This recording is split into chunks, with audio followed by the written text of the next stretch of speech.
Bismillahirrahmanirrahim. Wa hadhil ibaratu utawi iki pira-pira ibarat iku lil imami Abil Qusyairi kaduwe Imam Abil Qasim Al Qusyairi radhiyallahu anhu. Wa bihadza lan kelawan iki tafsil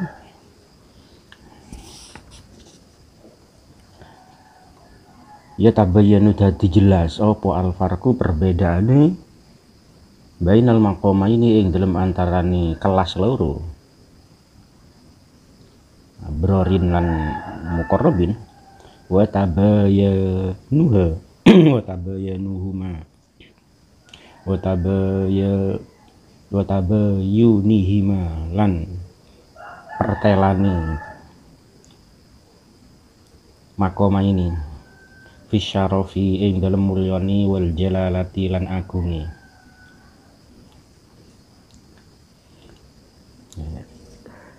Wal fa ikhlasu kulli abdin mongko utawi ikhlasi saben-saben kawula huwa ya ikhlasu kulli abdin iku ruhu amalihi roe pira-pira amale kullu abdin fabi wujudi dalika mongko kelawan anani mengkono-mengkono ikhlas takunu ana apa hayatuha uripe amal wa salahiyatiha lan bagusi amal litaqarrubi maring parek biha kelawan amal.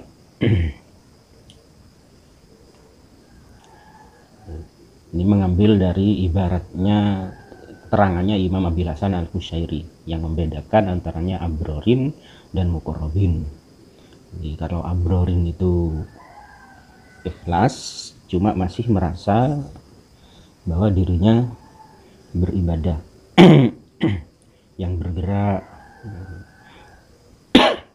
untuk beribadah masih merasa dirinya sendiri. Cuma kalau muqarrabin itu di atasnya abrorin, karena golongan muqarrabin itu ibadahnya sudah tidak merasa dia yang bergerak, tapi Allah lah yang menggerakkan. Itu bedanya.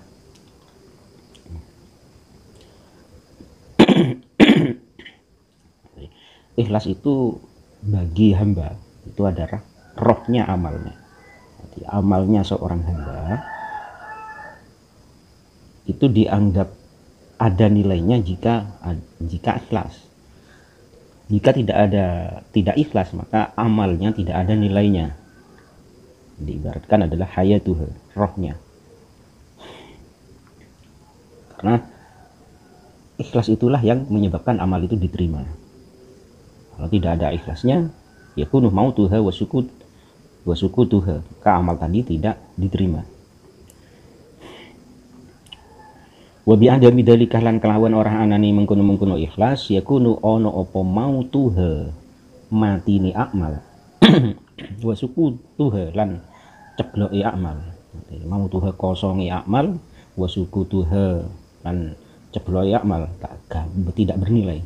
Andarajatil itibari saking iku andarajatil itibari saking derajate itibar nanti bilang-bilang utakun lan ono apa amal idakah dalam mengkono-mengkono adamu dalil adamu ikhlas asbahan iku piro-piro awak bila arwahin kelawan tanpa nyawa wa suwaron lan iku bentuk terupa bila manin lan tanpa arti. Amal ibadah jika tidak ada ikhlasnya itu diibaratkan adalah patung yang tidak ada nyawanya atau foto lah. Kalau diibaratkan itu suwarun itu seperti foto kan tidak bernyawa, dia tidak bisa apa-apa. Wala dawu sapa badul masyayikh sebagian pira-pira guru sahih dawe sahih benerno sira amalaka ing amal sira bil ikhlasi kelawan ikhlas wa sahih lan benerno sira ikhlasaka ing ikhlas sira bitabari kelawan terbebas minal hauli saking regodaya wal quwwati lan kekuatan. Nah, pendapatnya para masyayikh ahli hakikat, ahli tauhid itu sahih amalaka bil ikhlas. Amalmu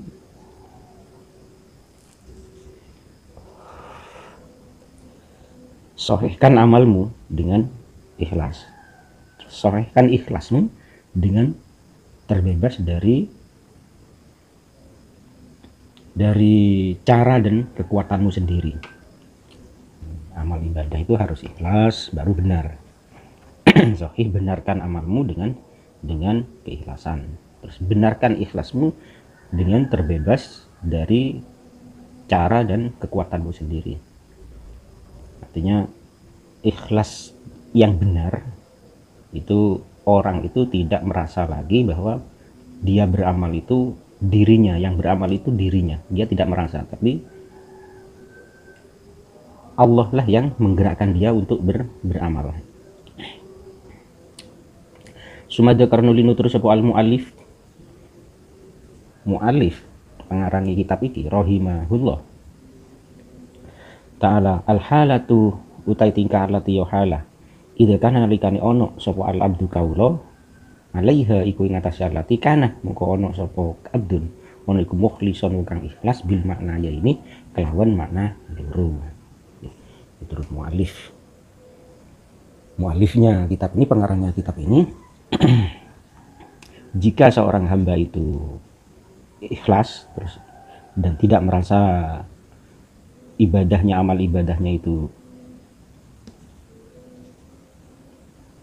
karena kekuatannya sendiri dan karena caranya, karena inisiatifnya sendiri, tapi semata-mata karena yang menggerakkan dia adalah Allah, yang menggerakkan mulai dari batinnya untuk beribadah, untuk beramal adalah Allah, yang menggerakkan jasadnya untuk melakukan ibadah itu sudah Allah semua. Berarti orang itu betul-betul dinamakan orang yang sudah ikhlas bil maknanya ini. Ikhlasnya itu dohir batin. Jadi dari segi makna ikhlasnya orang abrorin, juga dari segi makna ikhlasnya orang muqarrabin. Faqala moko dawuh sapa muallif, dawuh idfan mendemo sira wujudakah ing wujud sira, dan pendem fi ardil humulih ing dalem jerone kesamaran. Ardil humul itu tanah yang dalam.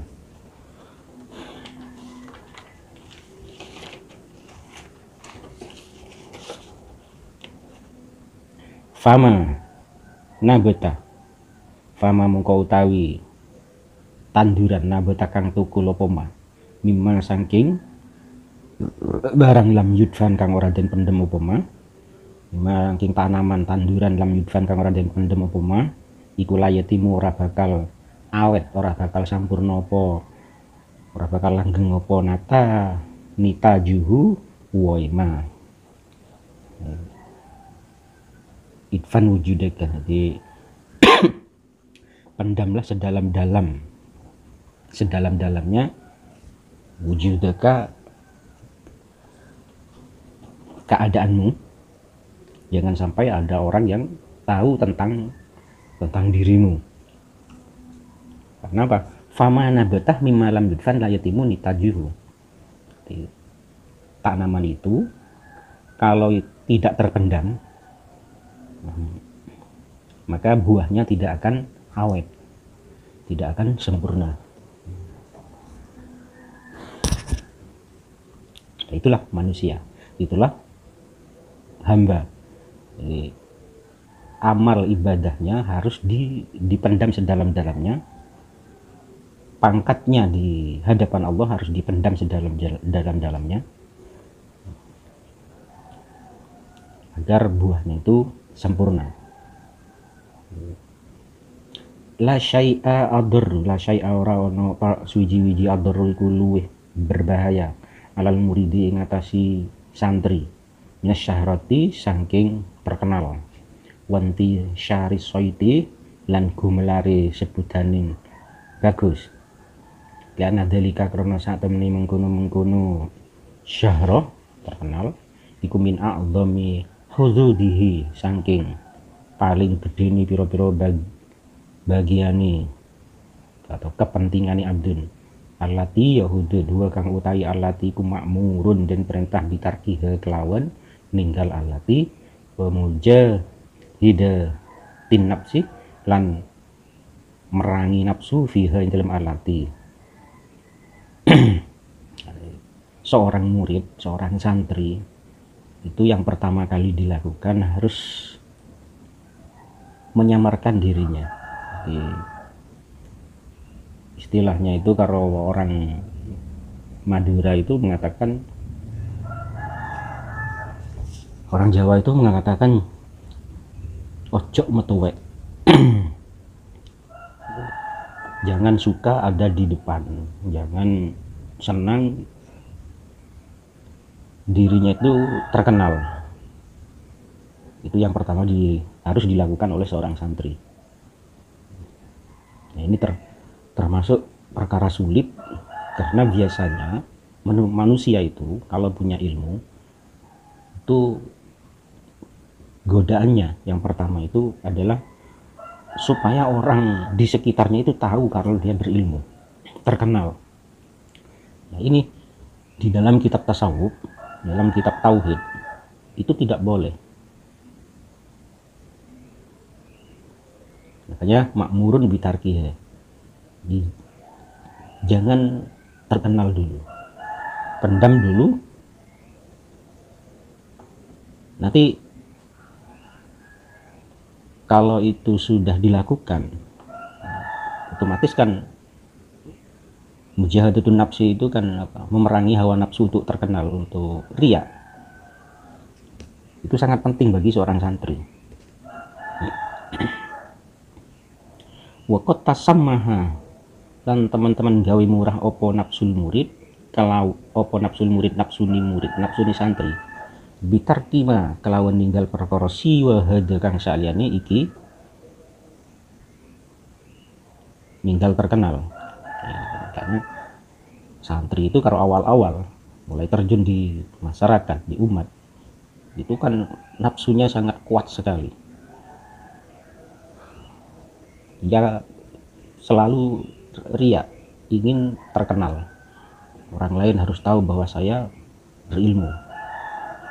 Itu adalah penyakit batin yang harus diperangi. Wa mahabbatul jahlan, seneng pangkat. Biasanya santri itu kalau awal-awal ya seperti itu, mahabbatul jah, dia suka ada di depan. Kalau bukan dia yang menjadi imam, hatinya tidak terima. Karena santri,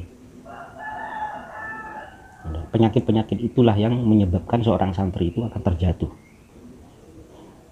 Wa isarul istihar, lan milih terkenal. Wa isarul mahabbatul jah utawi seneng pangkat. Wa isarul istihar, lan milih kuncoro iku mana munafidun merlawani lil ubudiyati maring sifat kaula.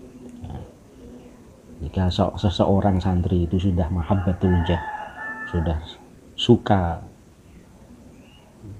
ada di depan, suka berambisi menjadi seorang imam sholat, imam pokoknya di depan, selalu ingin menjadi yang di depan, jadi imam. Ia kepingin istihar, kepinginnya itu setelah cepat terkenal, itu munafidun lil ubudiyati, berlawanan dengan sifat-sifat ubudiyah.